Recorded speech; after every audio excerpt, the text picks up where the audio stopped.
Nous trouvons un saint original dans le calendrier liturgique au 16 avril. Saint Benoît-Joseph Labre est né le 26 mars 1748 à Amet, en Artois, et mourut à Rome le 16 avril 1783. On ne peut pas dire que la stabilité fût une de ses qualités.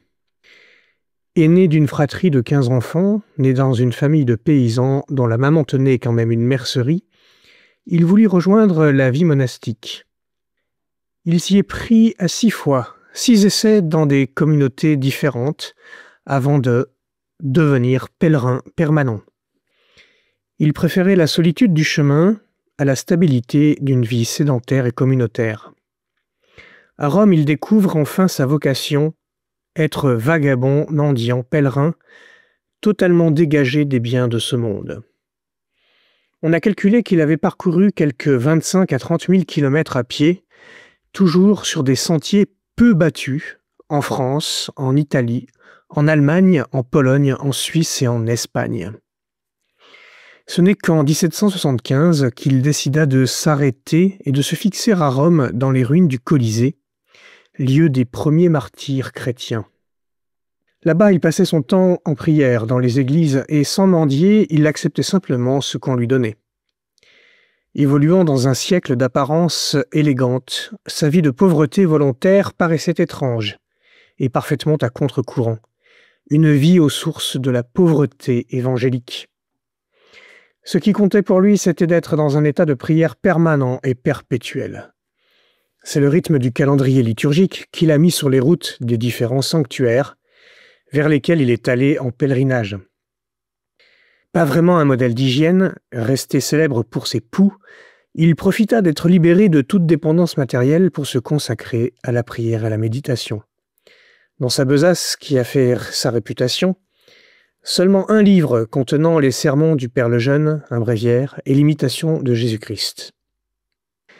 Les différents confesseurs qu'il a rencontrés dans les lieux saints qu'il a fréquentés ont souvent voulu lui faire quitter la vie d'oisiveté dans laquelle il semblait s'être installé.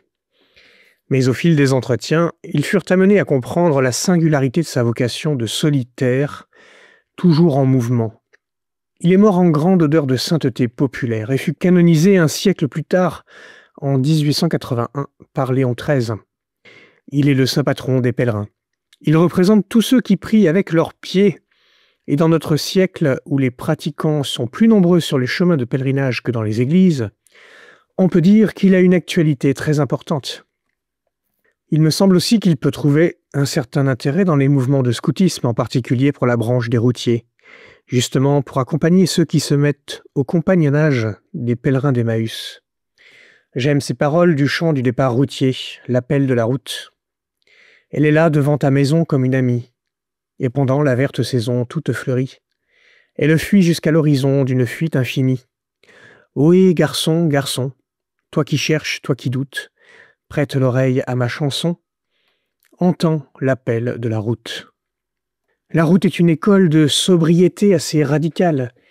Partir seul ou en compagnie nécessite de ne s'équiper que du nécessaire pour vivre une vie bonne, recentrée sur l'essentiel d'une vie humaine pendant le temps d'un voyage. On peut ainsi le dire, saint Benoît-Joseph Labre est un modèle d'opposition au paradigme technocratique, car il a choisi de surtout ne pas être productif. Il s'est fait insulter par tous pour cela. Il refusait de travailler et même de mendier, ce qui lui a valu parfois d'être fort affaibli. Son modèle peut donc nous faire réfléchir sur le sens du travail dans notre société consumériste. Le prendre comme exemple, c'est s'opposer à une société basée sur le productivisme et le consumérisme que critique le pape François dans Laudato Si.